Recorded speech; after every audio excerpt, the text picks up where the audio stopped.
May hapon sa Galbos, sa mga kapwa ko tech. So, for this video, makikita nyo yung line. Ayan.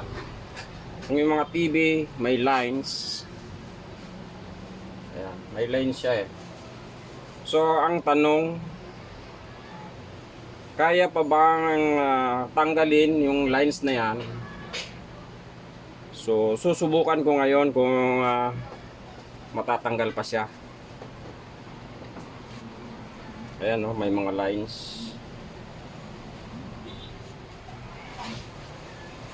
So gagamitan ko siya ngayon ng tip method. Yung tinatawag na tip method. So yung kabilang tatanggalin ko muna yung kabilang flex. Then plug, testing. So ayan. So kung mapapansin nyo,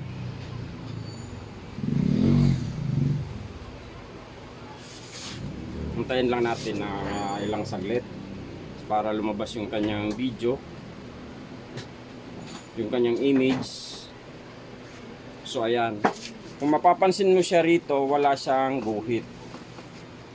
Ayan. So ang may problema sa kanya, yung kabilang channel. So dalawang channel kasi yung TV kabila. So wala siyang guhit dito eh. Walang guhit. So pag kinabit mo yung flex sa kabila, pagkakaguhit siya. So ang gagawin ko dito, itatry ko yung tinatawag na tipping method. Baka sakaling matanggal pa yung yung guhit. So kukuha lang ako ng tape, plastic tape.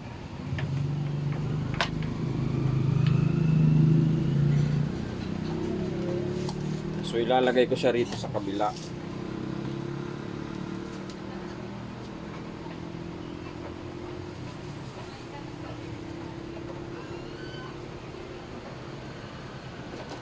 Then ilagay natin.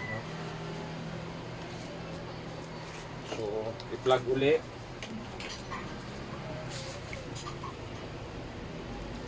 Testing natin kung may guhit pa.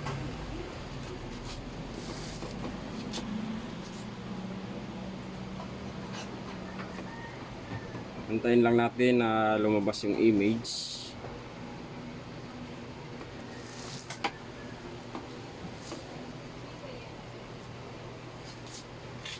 So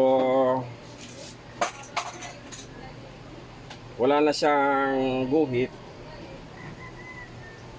Kung mayroon man kaunti, invisible line na. So wala na rin siyang makikitang rito, yung parang guhit, no? So nawala na yung guhit dito. Ayan, wala na. So ganun lang ang trouble nitong ganitong smart TV.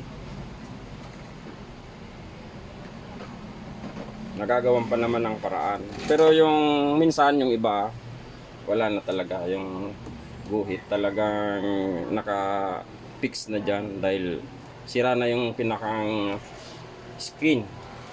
So ito nagawa ng paraan. Ang problema nito kanina, walang image. May problema dun sa kabilang panel board. So ang problema nun, chips capacitor.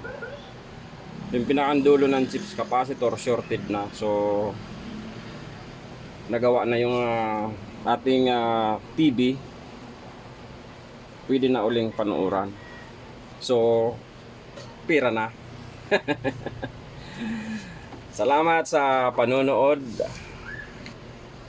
So sana may yung mga kapwa tek dyan, may matutunan kahit papano. Diyos mabalos sa Indogabos.